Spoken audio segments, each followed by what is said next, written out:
Okay, let's all get started. I think it's a small group, so I'm going to sit down on the microphone. I just wanted to make sure to get everyone's attention to begin.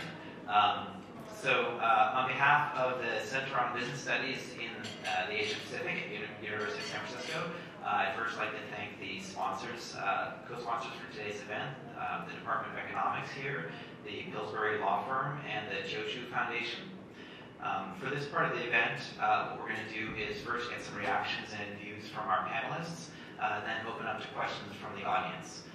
We'll wrap up formally by 6, but you're welcome to stick around to talk more afterwards, and feel free to grab some hors d'oeuvres in the back as we talk. So as you can see, this portion of the program is going to be videotaped, so just so you know. And our objectives in this discussion are to give us an opportunity to sort of synthesize and reflect on what Ambassador Huntsman said in the interview, and then to sort of bring it down to earth or to the Bay Area to discuss how the evolving U.S.-China relationship is affecting us here in the Bay Area, but also in the Bay Area in its role as the global hub for technology innovation and that whole business sector. And then also to maybe have a chance to learn about how other members of the community view the U.S.-China relationship. So we have 3 panelists today. All 3 are embody kind of the Center on Business Studies here, that having had careers and lives that have been back and forth across the Pacific, and helping to really develop and strengthen the many ties that have grown up between the U.S. and China business communities over that time. Kerr Gibbs is a senior business executive who's lived and worked in China and other parts of Asia for over 2 decades for the Boston Consulting Group, Apple, Disney, HSBC, and a variety of other firms. He's also an active investor and board member, and most recently the president of the American Chamber of Commerce in Shanghai. We're pleased to currently have him serving as our executive in residence at CBSI, where he's working on a book on China. And he, like me, is a member of the National Committee on U.S.-China Relations, which sponsored this national event.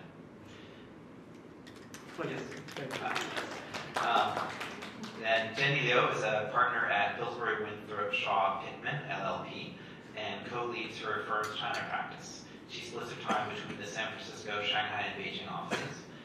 Jenny advises growing companies on their operations in the United States and China in various industries, including internet and telecom, software, energy, education, medical devices, and consumer services. She also represents public and private companies, financial institutions, private equity firms, and venture funds in commercial and corporate transactions, often with a cross-border element. And last we have, and applause, please. Welcome.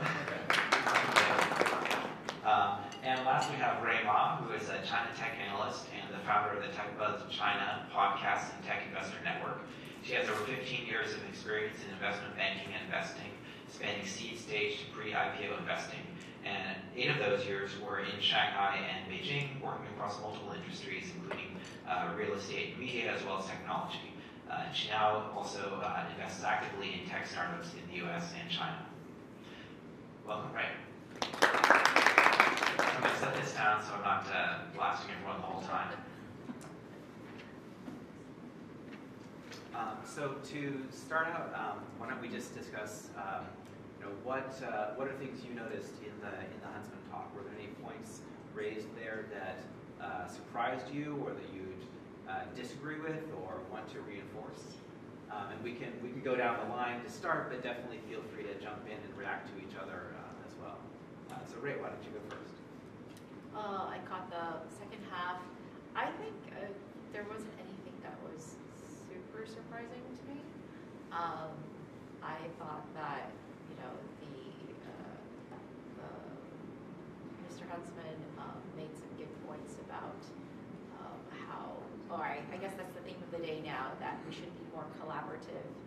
And what's mine? We're kind of late on you as well. Is it hard to hear? Okay, let's we'll do the passing. Okay. Okay.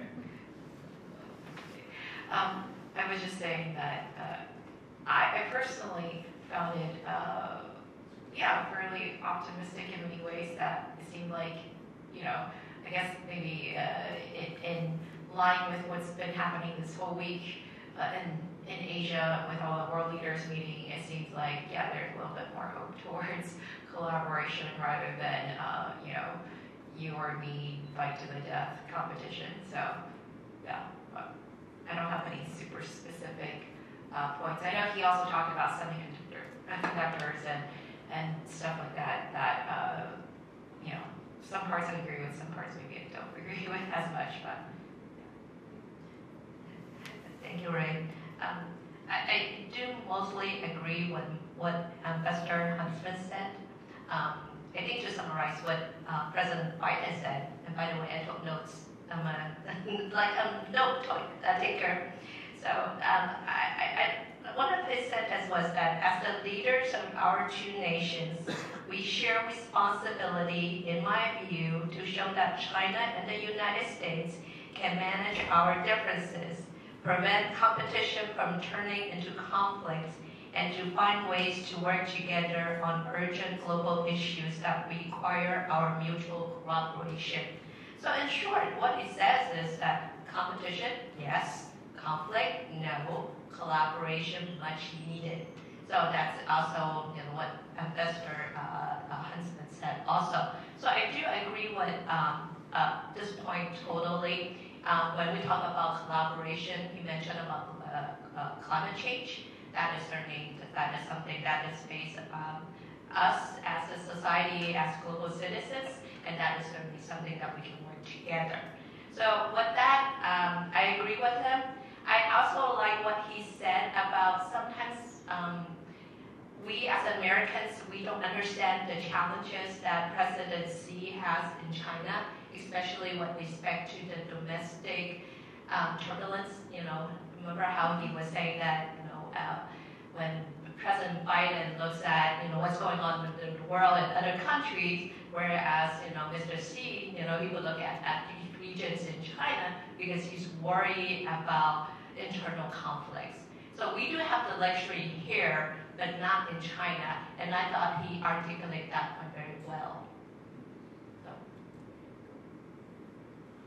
Yeah, thanks. First, thank you very much, Peter, for inviting us and everybody at USF. Appreciate the opportunity to come and talk about this really, really important topic. And thank you all for coming, because this really is something that's going to be with us for the foreseeable. This conflict between the U.S. and China, and we have to really understand the nuances in the conflict and kind of what it's about. And on that topic, I think the National Committee, Steve Moreland's, the National Committee, did a really good job kind of going through step by step, kind of all the different touch points. I agree. That was a good point about the domestic conflicts that happen within China. I think President Xi has got huge issues, and I think that was one of the topics that he kind of ended on, was this discussion about how important is economic growth, really. So what are the priorities for Xi Jinping within China? Where does economic growth, as he comes out of this COVID and zero COVID? We're not out of it. He's not abandoning zero COVID, and it's not really that clear where economic growth stands in the list of priorities. And Ambassador Huntsman was absolutely right. That's always been the contract, the social contract with the Chinese people, is that we deliver double-digit GDP growth, and we don't ask too many questions about the legitimacy of the party and things like that. That's always been the mantra for as long as I've been doing business in China, which goes back really to the mid-'80s, '90s, and that's always been the equation. Not that clear that what's happened to that equation at this point. And Peter is actually the development economist on this panel, and so he probably will have some comments about that. But it does look like they're going to hit probably about 3% GDP growth this year. My prediction earlier in the year was more like about 2.2. I was probably wrong on the low end, but they're going to struggle. And if you look at the outlook going forward, they are never going to see double digits. So if you look at the sort of cumulative last 20 years, it's sort of weighted average of all the years, it's about 8.5%, 9% GDP growth over the last 2 decades. They are never going to see 9% GDP growth again, ever. That's just a fact. Or, well, Peter can comment on it. I'm not an economist, but I don't see that happening. And so that's going to be a major issue that Xi Jinping is going to have to deal with.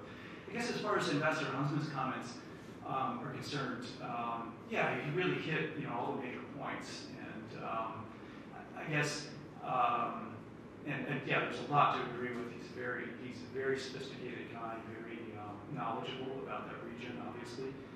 I guess if I were Steve Orleans, which thank goodness I'm not, but I would probably challenge him just a little bit more on the one of the remarkable things about John Huntsman is that he has served presidents both on the D's and the R's, and he is a centrist. He did a fantastic job as a competent administrator for the state of Utah, and so he's very popular there. But he did serve President Trump.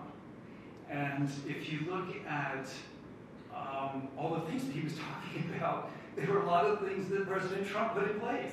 I mean, he made a strong case against tariffs. Well, who started that? President Trump. And so he said, well, there's a real problem here with which I strongly agree with, is we want to bring back manufacturing to the United States. We want to put in fabs and start manufacturing semiconductors. Why did fabs leave the United States in the first place? Intel started fabs here in the United States. Those things all went overseas. Why? Cost of labor. That's why everything went to Taiwan. First Hong Kong, then Singapore, then to Korea. So the cost of labor is the issue, and so you can't really have it both ways. You can't be anti-immigration and then also expect to have the labor that's required for these huge factories. So those things don't go together. I would also challenge him a little bit on really getting to the point. And part of what I think the Trump administration did, especially towards the end, if you follow the speeches that the Trump appointees made, which really culminated with Secretary of State Mike Pompeo, who will very likely be running for president in 2024. And I believe his speech and his approach to China was disastrous. It was, if you read carefully the speeches, Mike Pompeo came basically within an inch of calling for regime change within the People's Republic of China, which is definitely a no-go zone. That is, as far as I'm concerned, we have normalized relations with the People's Republic of China. That means you respect, for better or worse, their system of government as it stands. And so that was a problem for a lot of reasons.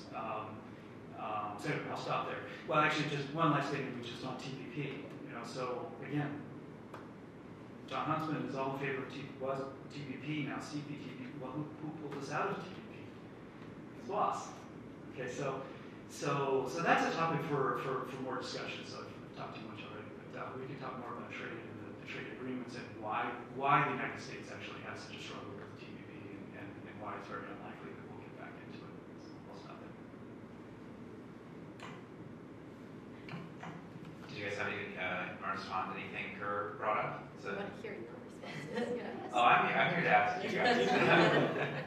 I think the only thing I'd say, I have strong opinions. I don't do trade, so I'm not gonna make any aside from being generally in favor of it. And as you said, I mean, there's no, China's not gonna have super high growth, but that's just because no one does. It was amazing that China pulled it off, and congratulations to the Chinese people, and that's wonderful. But it doesn't last forever for anyone, so that's just a matter of moving on to a normal basis. Obviously, there's plenty that they can do to promote better growth than they're having. Just there's still so much to be done with their financial system to make it channel capital towards the most productive businesses as opposed to the best connected ones, and obviously figure out a way to end the sort of perpetual lockdown is the most basic thing, right? Just get people back out of their houses, back to work. That's my main thoughts on that. But Ray, you mentioned you might disagree on the semiconductor issue with some of the things Huntsman mentioned. Since we are trying to focus on, I guess, semiconductor, we're not going to get any fabs going in San Francisco anytime soon. But to the extent that that's fundamental to a lot of the businesses here, how do you see those developments shaking out? I guess I'm probably, again, I'm not a semiconductor expert. I primarily invest in internet and software businesses. Have been following it, and I think that, I guess overall, I'm not. I question the long-term ramifications of all these sanctions that we're imposing on China in semiconductors. I do understand that in the short term it works quite well, but in the long term, I am very concerned that it would be a strategic misstep and it'll come to, bite us in the butt, so to speak, because China has a lot of reason to invest in semiconductors, and previously, I think a large part of why China was not able to quote unquote catch up was because the market opportunity wasn't there, right? The fact that you go talk to anyone in China, they didn't want to use domestically produced semiconductors because they were not good enough and they, it was not cheap enough. Why would you do that when you have these off-the-shelf, chips from TSMC that are really good and can service your needs and have you produce world-class products? But I just feel ever since the beginning of these talks about imposing restrictions, you have given now China and Chinese businesses, right? Like if you talk to anyone on the ground in China, everyone is quietly, not just in semiconductors, but in all other spaces, quietly de-Americanizing their supply chains, right? So yes, America has like a very strong advantage in terms of technology and IP when it comes to semiconductors, but you've really provided people where previously they were freely choosing to basically use an American-owned supply chain, like let's call it, but now you're basically forcing them to have a backup plan that they will probably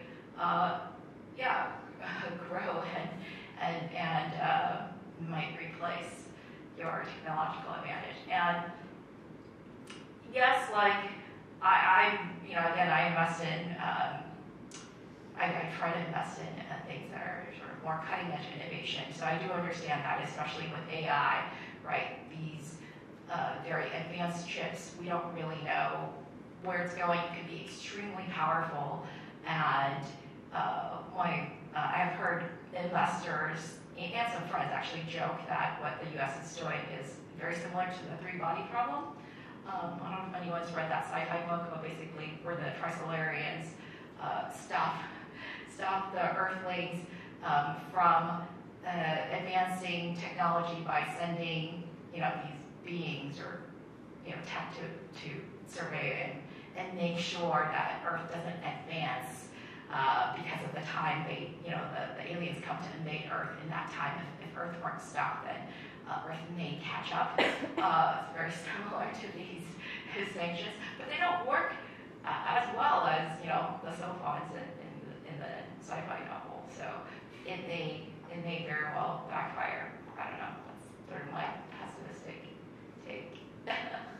But sorry. One last point is maybe the optimistic take is like, I don't know. Maybe this is better for humanity in general. Maybe now we come up with multiple paths to, advanced chips and technology. Who knows? Because more and more resources are being poured into it, and people who are otherwise making mobile apps in China are now going to be studying to, reinvent physics instead. I don't know. I think they make a movie out of that, so everybody will see it soon. But going back to what Ray said, I think it's actually better to collaborate rather than to shut down the competition. Is what we're doing right now with the semiconductors. We advise our clients on the CHIPS Act, which is very broadly written. So it would capture, for example, that a company cannot even go to China to make additional investments. It's so broad, it doesn't really make sense. because if what we want is that we want to be able to homegrown those technology, that should be what we're after. Instead of saying that you, company A, cannot go to China to make further investment in this industry, even though at the end you might create something that is cheaper, right? So I think it just in that sense to me is that competition is good, collaboration is good, but then how the approach we're using, I think, is wrong. It's just too wrong. We might not be able to get the result that we want.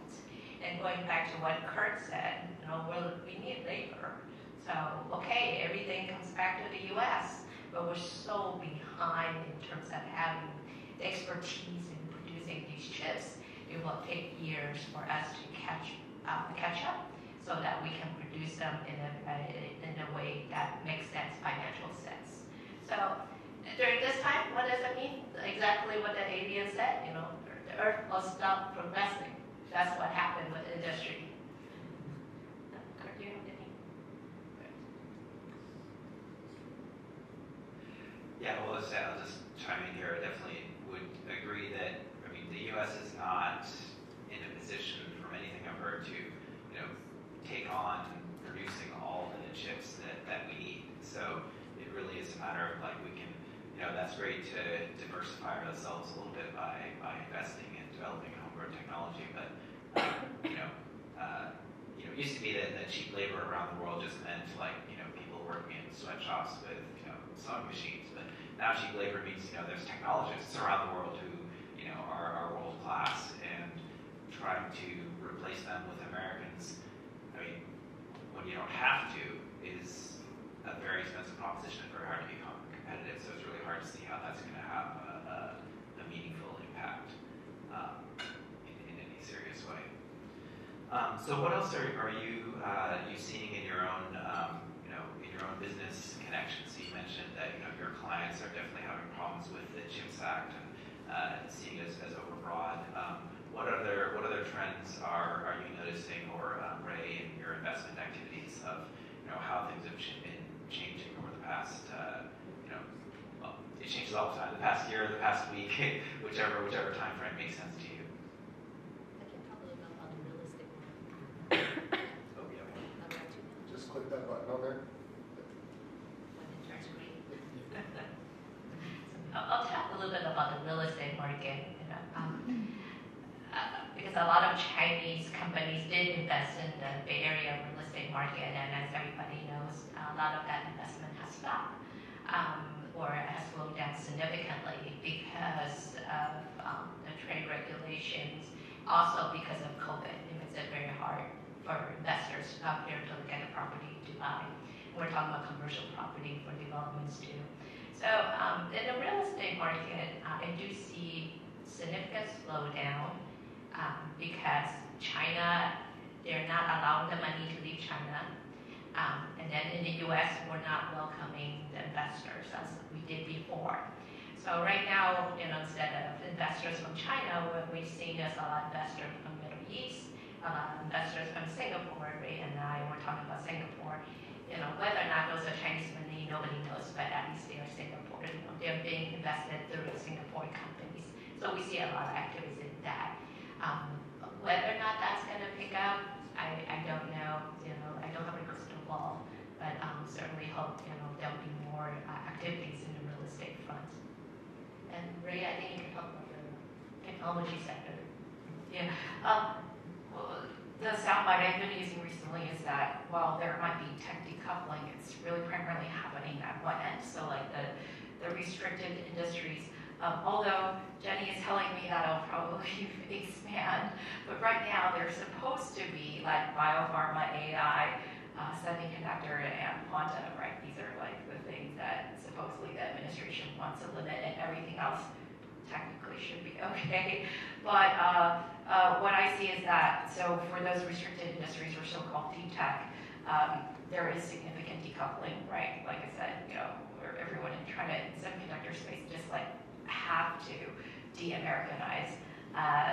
For the low end, or maybe people will be offended if I say low end, but let's call it software or unrestricted parts, e-commerce, all these other things.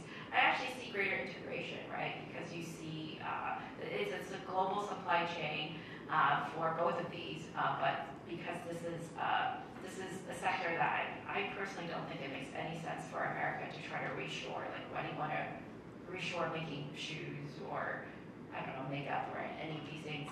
Again, they're in China, and Chinese manufacturers have gotten fairly sophisticated. They're making world-class products now, and there is a ton of goods waiting to be exported from China. And everyone here probably uses Amazon. You know how much Amazon is basically directly made in China, exported here.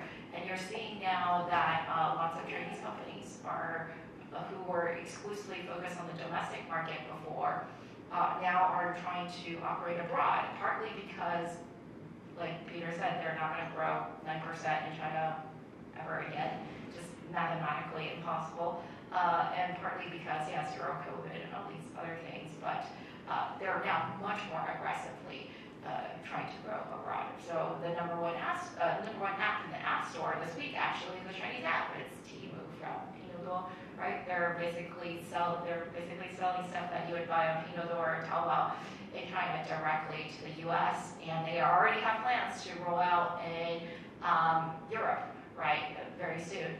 And I think you're going to see more and more things like that, right? Where China's really going to take advantage of the fact that it's the factory of the world, and it's going to continue to export. And I don't think it makes any sense for the U.S. to stop those things, because we have inflation, and it's good to have some cheap goods as long as they're sustainably manufactured and shipped, hopefully. I would be curious, did Ray also see the same thing happening with the EV manufacturing, the auto? Because what I've seen is that a lot of the EU auto brands in China, they're also expanding here for the reason you indicated. It could be COVID, it could be diversification to minimize risk so that they're not concentrated in one market. It could be their way of finding talents. So I do see a lot of cross-border expansion in that sense.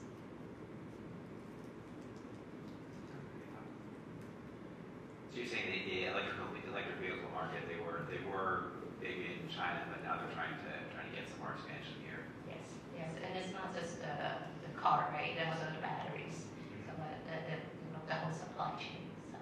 Right. Yeah. There's a whole infrastructure that's needed to make all that work. Right. So, and education sector, because the Chinese government suddenly decided that online, I guess would be online tutoring is bad. It's bad for competition in China, so they decided to shut down most of those companies. And because of that, those companies are finding a way to survive by moving their market outside China or to pivot into something that in a related industry. And we're seeing a lot of those online education companies being here in the U.S. now. So you see that, so they're not just disappearing, they're trying to managing to find something new to do. Yes, they're not going to disappear. Going forward, I think people are cautiously optimistic about just the fact that Xi and Biden, met and didn't get in a fist fight. But are there any other things that, as you sort of, going forward, what kind of indicators or signs would you be looking for as potentially positive or negative signs of the future of the relationship? The fact that they both of them smiled. But I also think that people-to-people communication is very important. So the fact that they are meeting in person to discuss the issues, I think is the right first step. And Secretary Blinken is going to visit Beijing, I think, in the spring or sometime soon to talk more about bilateral trade. So I think that's also a very positive development. The fact that they didn't get into a fist fight, that's a good thing. The fact that they smiled, I think that's a good thing, because it sends a strong signal that the countries are willing to work together.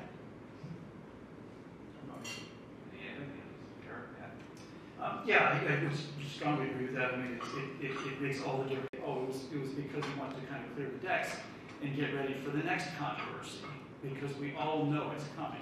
So Kevin McCarthy, just the day that the House is declared to be in Republican hands, I guarantee you, Kevin McCarthy is going to make a beeline for Taiwan, and it's going to start this whole thing all over again. And so they're sort of they might be sort of clearing the decks for that next controversy. But overall, really good outcomes. Good that they were able to discuss things. I think the fact that they had this discussion about nuclear is really important. I think it was also super important that Xi Jinping was there himself and could sense that the alliance between the Western nations and NATO on this issue of Russia, and because that's a major turning point where if China is aligns with Russia, then that's probably almost replaces Taiwan as the number one issue. And it's hard to say what's number one and number two. Those are both major. So again, that's the kind of thing that Xi Jinping would never be able to feel that from Beijing. He's got to go to Nusa Dua, to Indonesia to attend that meeting and sort of see that dynamic. So that's one of the other important outcomes I think would be. Are there any other major developments you've seen recently that sort of, again, maybe affecting the Bay Area or the digital economy specifically? What about, for instance, like, data privacy, kind of evolving regulations around that area, or data privacy and digital sovereignty? Are you seeing impacts from that, or how is that evolving? I'll say something very quickly, and then Ray, who's an expert, and probably have more things to add. So, data privacy is not just an issue here in the US, but it's also an issue in China. So every time when we deal with tech companies that has data, we have to figure out, how the US government looks at it and how the Chinese government looks at it. Where to put the server, for example, something that's fundamental with that. And also think about what kind of data we can collect, whether or not we can send it to across the border. So all this, I think it's good that we have these rules. Now we have to figure out, how these companies can live with these rules, and that's what we as a legal advisor we tell them. These are the rules. Here's a parameter that we can work with, and this is how we can comply with the regulation of both China and the U.S. However, it's not always possible because we realize sometimes these regulations are conflicting. So you comply with the U.S. and you can't comply with China, and vice versa. So in that case, then we would put a lot of the companies in a difficult position because they would have to select one market versus another.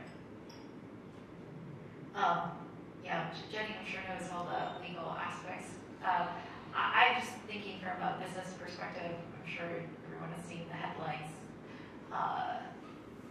Government officials or administrators are constantly asking to ban TikTok for mostly, I guess, many reasons, but data privacy has been a huge portion.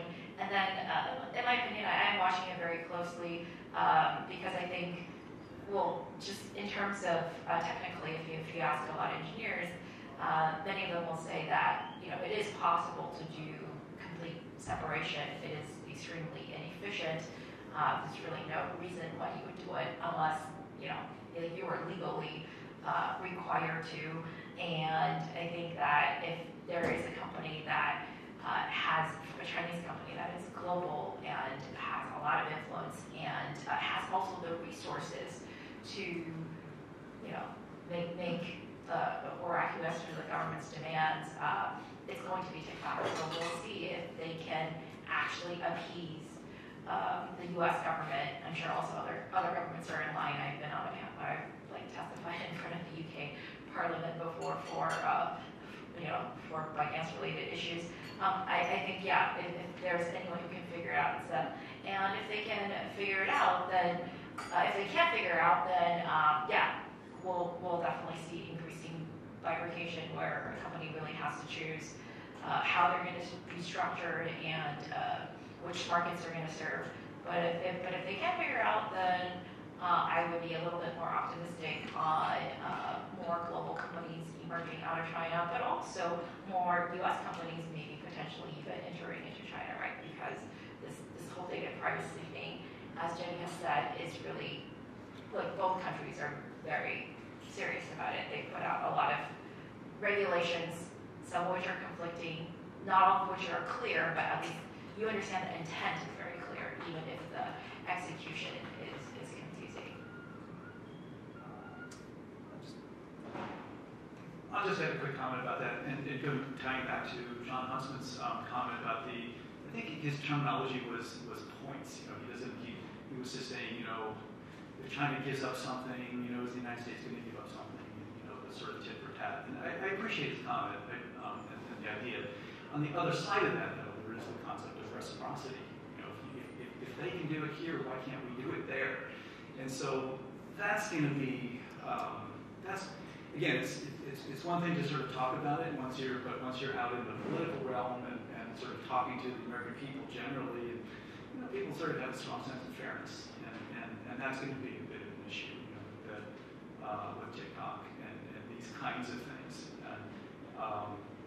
Because you look at TikTok, right? They have like 100 million registered users here in the United States or something like that.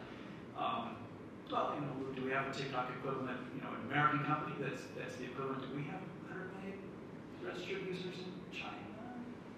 How many registered users of Twitter do we have in China? Zero, right? It is exactly zero.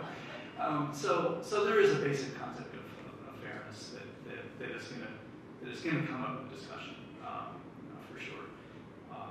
One other thing just I'll add about the data privacy, and it's a complicated issue. I mean, I think Jenny comes at it from a corporate point of view, and that was very much my role as well the last 5 years here, sort of talking to American companies and how we deal with China data privacy laws and these kinds of things.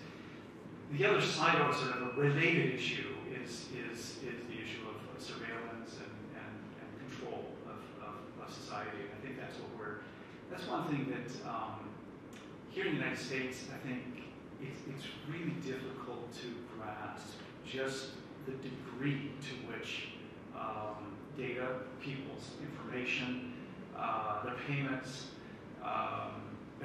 their movements, the government has all of that. And I think that this is, on the one hand, as I think everybody has said, it is a very different political and economic system over there. It's a very different society over there.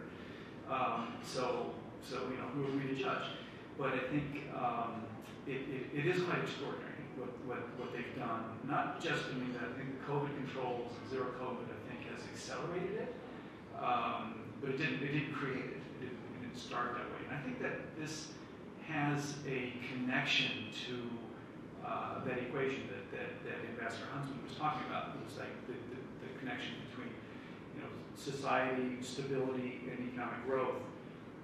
And I think that the infrastructure, the control infrastructure, does give the Chinese government an additional lever, put it that way, to maintain stability. Well, so this is officially part of the China Town Hall, so why don't we take our last few minutes, and are there any questions or comments from the audience? Thoughts people would like to share, or issues they'd like to follow up on with our panelists? I would like to ask her a question. Sure. But you guys keep thinking about it. You're not off the hook. So you served as the AmCham president while you were in Shanghai. Right now, there's so many American companies as well as what we call the expats leaving China. It's good for us, meaning that we're seeing a new talent pool of people coming back to the U.S. But it's a hard for business to, I guess, for American business to do business in China.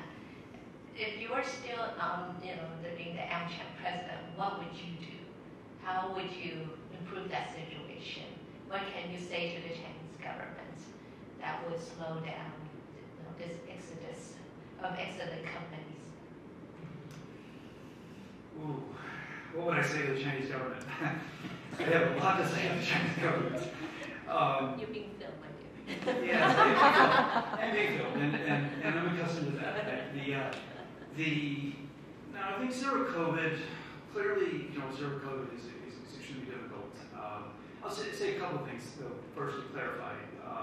The American expats are leaving China and coming back. The American companies are not, as I'm sure you know, Jenny. The companies are there to stay, and they've worked very hard to get there, to get the market share that they have, and so it's unlikely that they're going to be leaving anytime soon. And this is back to economic growth, and I want to be clear about the economic percentage growth number is going to be low. The actual amount of new economic activity is still going to be huge. So even 3 to 4% GDP growth over the economy the size of China, that's the amount of economic activity that's approximately the size of France.